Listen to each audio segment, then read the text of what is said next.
Good morning all of you. RBS degree college Meja Khas के online platform पे सभी छात्रों का हार्दिक स्वागत करते हैं। छात्रों, आज बीएससी एजी सेकेंड सेमेस्टर के अंतर्गत जो आपका सब्जेक्ट है फंडामेंटल ऑफ एग्रीकल्चर इकोनॉमिक्स के अंतर्गत जो टॉपिक लेकर आए हुए हैं छात्रों, वह टॉपिक आपका है agricultural economics, supply schedule, supply curve, supply और डिटर्मिनेंट्स जो है। तो इसका अर्थ भी आपका इंग्लिश और क्या कहते हैं हिंदी दोनों का वर्ड एक है। तो इसे हम आप लोग को इस शब्दावली में, मतलब कहने का अर्थ यह है इकोनॉमिक्स शब्दावली में हम आपको जो है अध्ययन कराएंगे, क्योंकि इसका टॉपिक इसी पे पूरा रिलेटेड है। और अगर हम किसी भी कोई भी अगर किसान हमारा जो है कोई भी उत्पादन अगर कोई चीज का करता है तो उसको बाजार और उसे अन्य जगह भेजने के लिए जो है थोड़ी बहुत सुविधाओं की संसाधन की आवश्यकता होती है। अगर संसाधन की व्यवस्था नहीं होगी छात्रों जो है, तो जो भी किसान अपनी चीजों को उत्पादित कर रहा है या उसे कहीं अगर वो भेज नहीं पा रहा है या उसकी आपूर्ति को जो है एक तरीके से कंप्लीट नहीं कर पा रहा है, तो वहां पे उसके उत्पादन की जो है बहुत बड़ी हानि होगी और उसे काफी नुकसान उठाना पड़ेगा। ठीक है, तो आज हम इस टॉपिक में इन्हीं बातों को लेकर अध्ययन करेंगे। ठीक है, आइए स्क्रीन पर चलते हैं।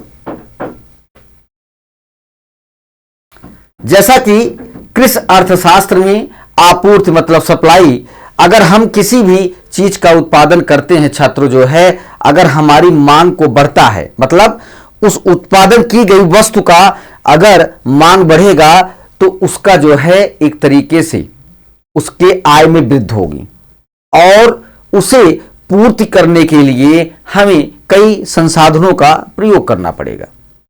तो इस वजह से अगर हमारा जो उत्पादन है अगर उसका मांग घटता है तो उसका उत्पादन भी सीधे सीधे घट जाता है। तो कहने का अर्थ यह है कि कृषि अर्थशास्त्र एग्रीकल्चरल इकोनॉमिक्स में आपूर्ति सप्लाई एक अत्यंत महत्वपूर्ण अवधारणा है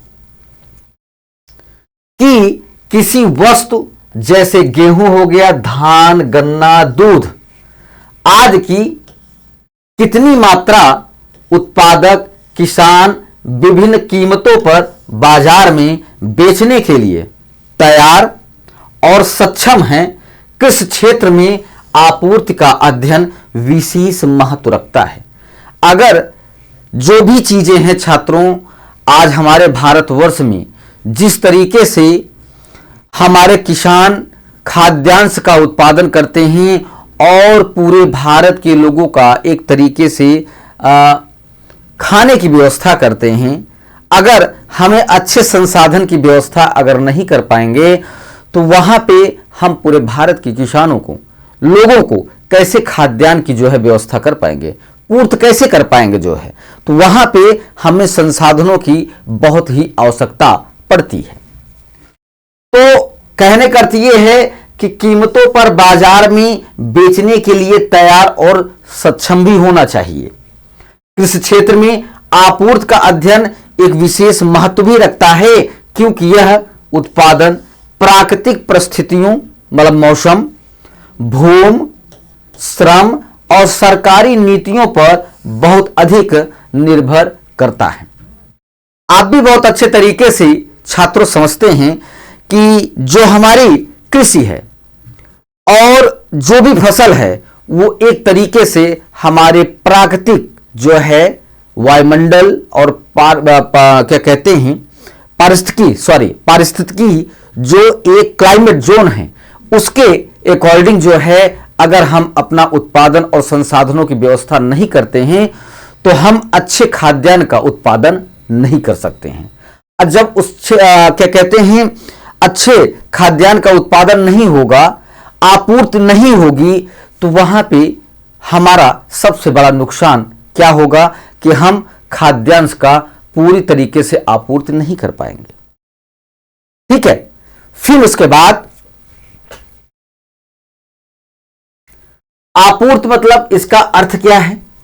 हम आपूर्त सप्लाई इंग्लिश के रूप में बोल देते हैं और आपूर्त शब्द ले देते हैं, तो इसका अर्थ क्या होता है उसे हम बतला रहे हैं कि अर्थशास्त्र में आपूर्त से आशय किसी वस्तु की उस मात्रा से है जिसे उत्पादक एक निश्चित समय अवधि में विभिन्न कीमतों पर बाजार में बेचने के लिए जो है तैयार करता है। जैसा इसका उदाहरण अगर हम बताएं आपको छात्रों कि अगर हम गन्ने का उत्पादन कर रहे हैं, अगर अपनी क्या कहते हैं खेत से गन्ने का उत्पादन कर रहे हैं, तो गन्ना जो है कहीं एक मिल में जाएगा, तभी हमें उस मिल में उस गन्ने का उपयोग किया जाएगा, चीनी बनाई जाएगी और वह चीनी हमारे बाजार में आएगा जिसका हम उपयोग करेंगे। तो एक संसाधन का, एक माध्यम का एक उपयोग किया गया, तो इसका भी एक तरीके से व्यवस्था करना बहुत जरूरी होता है। फिर उसके बाद उस आपूर्ति का एक उदाहरण हम आपको बतलाते हैं कि यदि गेहूं की कीमत बढ़ती है तो किसान अधिक गेहूं बाजार में लाने की कोशिश करेगा, लेकिन यदि कीमत घट जाती है तो वे कम मात्रा में बचेंगे या भंडार करके रखेंगे। ये एक किसान का या मानसिक आप समझिए या एक उनकी बुद्धिमत्ता समझिए कि अगर बाजार की कीमत अगर कम है तो वहां पे करते क्या हैं कि वह थोड़ी सी अपनी खाद्य चीज को बेचकर और जो क्या कहते हैं बची हुई शेष को भंडारित करके रखते हैं, जिससे जब हमारा बाजार की कीमत उछाल लेगा तो उस टाइमिंग पे वो अपनी खाद्यान्न को बेचेंगे और अच्छी आय प्राप्त करेंगे।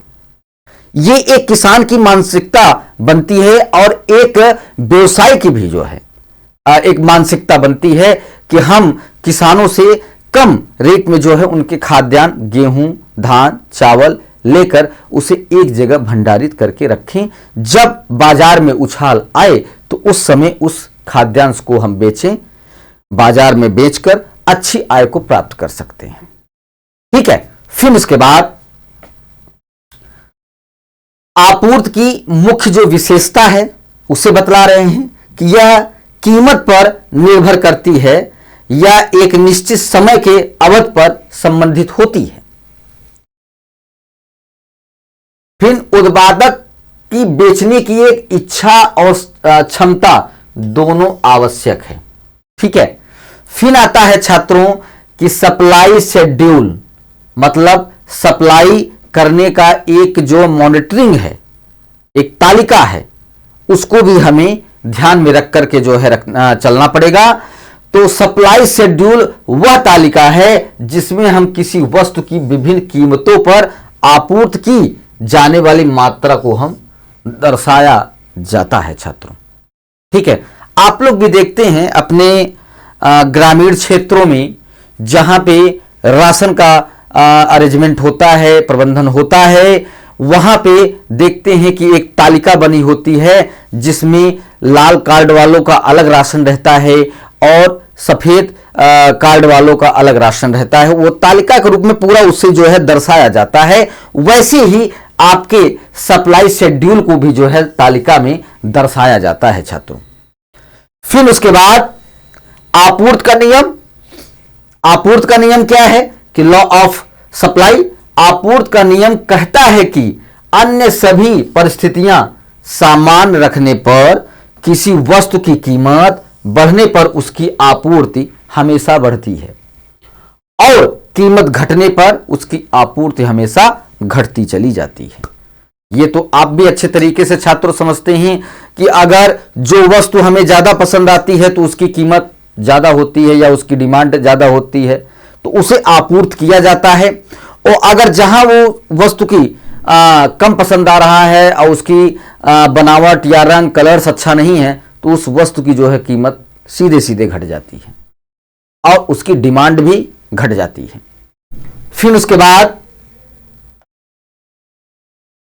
कृषि क्षेत्र में यह नियम सामान्यतः लागू होता है, लेकिन कभी कभी मौसम, सरकारी नीति या प्राकृतिक आपदा के कारण यह नियम हमेशा प्रभावित हो सकता है, प्रभावित होता रहता है। और फिर उसके बाद आता है कि सप्लाई कर्व क्या है। सप्लाई कर्व क्या है? सप्लाई शेड्यूल को जब ग्राफ पर प्रदर्शित किया जाता है तो उसे सप्लाई कर्व कहते हैं।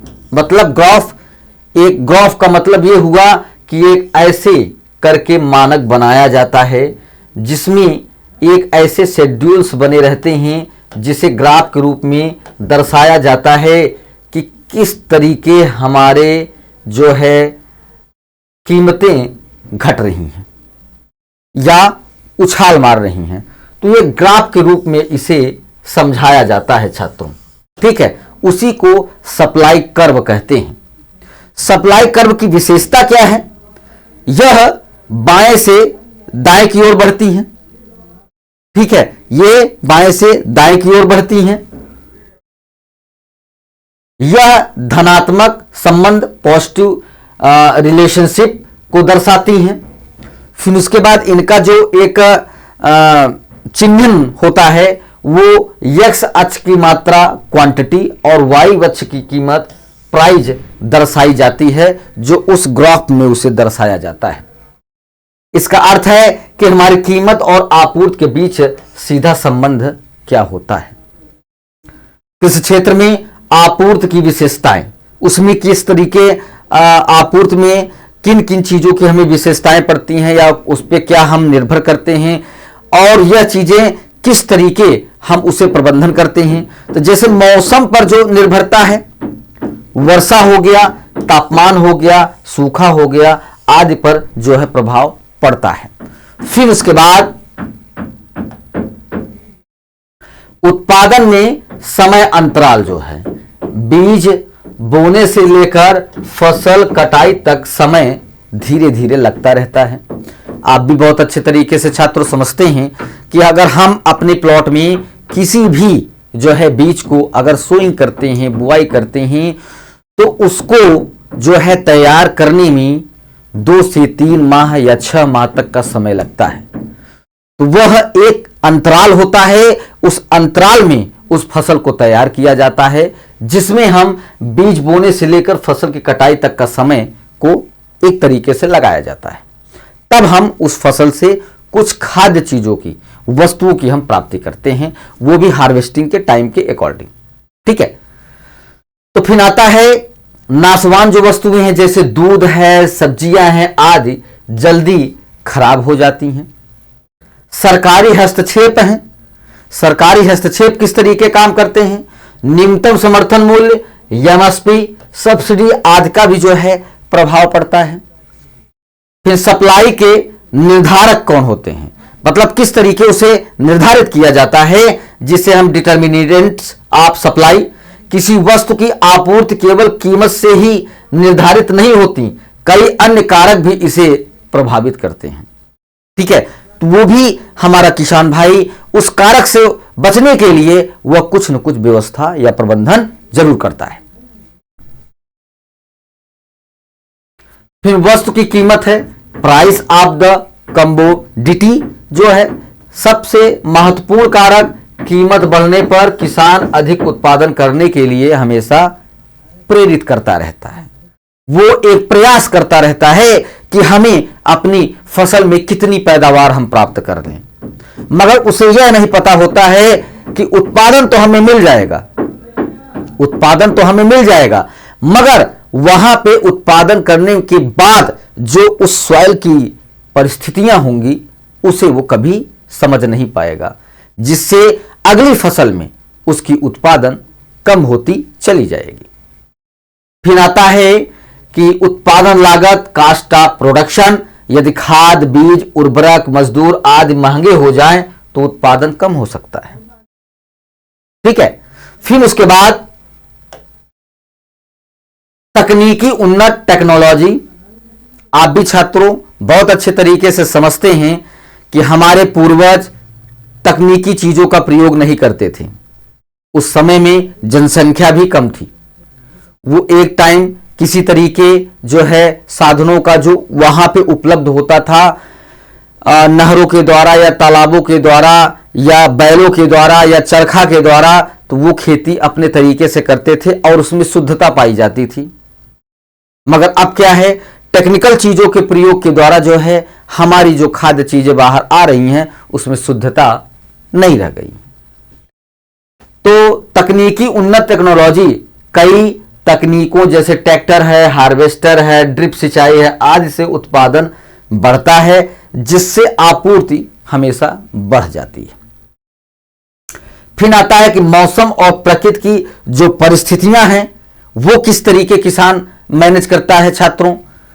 तो अच्छी वर्षा और अनुकूल जलवायु उत्पादन को बढ़ाती है, जबकि सूखा या बाढ़ आपूर्ति को हमेशा घटा देती है। तो ये तो आप लोग बड़े अच्छी तरीके से जानते हैं कि अगर बाढ़ और सूखा आ गया तो उस टाइमिंग पे फसल हमारी एकदम से नष्ट हो जाती है, जिससे उत्पादन सीधे सीधे घट जाता है। ये तो एक अमूमन चीज अगर सोची जाए तो कभी कभार क्या रहता है कि फसल हमारी तैयार है और बड़ी नहर से जो है पानी बंधा टूट गया और वो पूरी फसल डूब गई, तो वहां पे उत्पादन सीधे सीधे घट जाता है। फिर उसके बाद सरकारी नीतियां हैं छात्रों।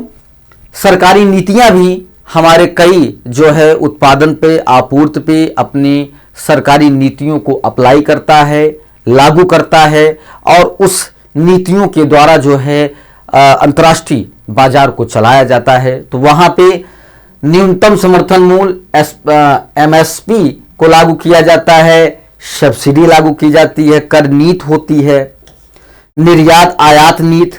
सरकार की नीतियां किसानों को अधिक या कम उत्पादन के लिए प्रेरित कर सकती हैं। ठीक है।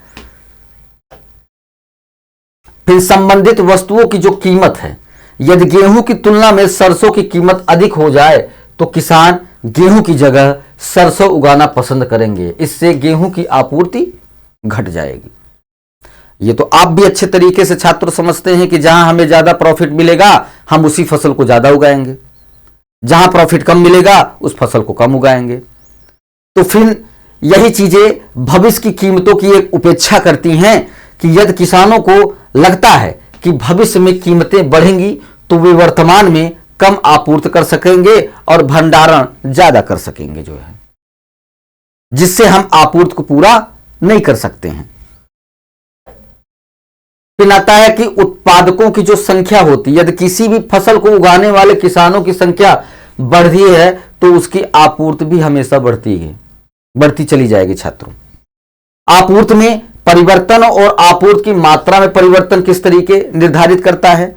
आपूर्ति की मात्रा में परिवर्तन चेंज इन क्वांटिटी सप्लाइड जो है या कीमत में परिवर्तन के कारण होता है। इसमें सप्लाई कर्व का ऊपर या नीचे की ओर हमेशा गति करता रहता है। जो ग्राफ के मॉडल के अनुसार उसे y और x के अक्ष में रख के समझाया जाता है छात्रों।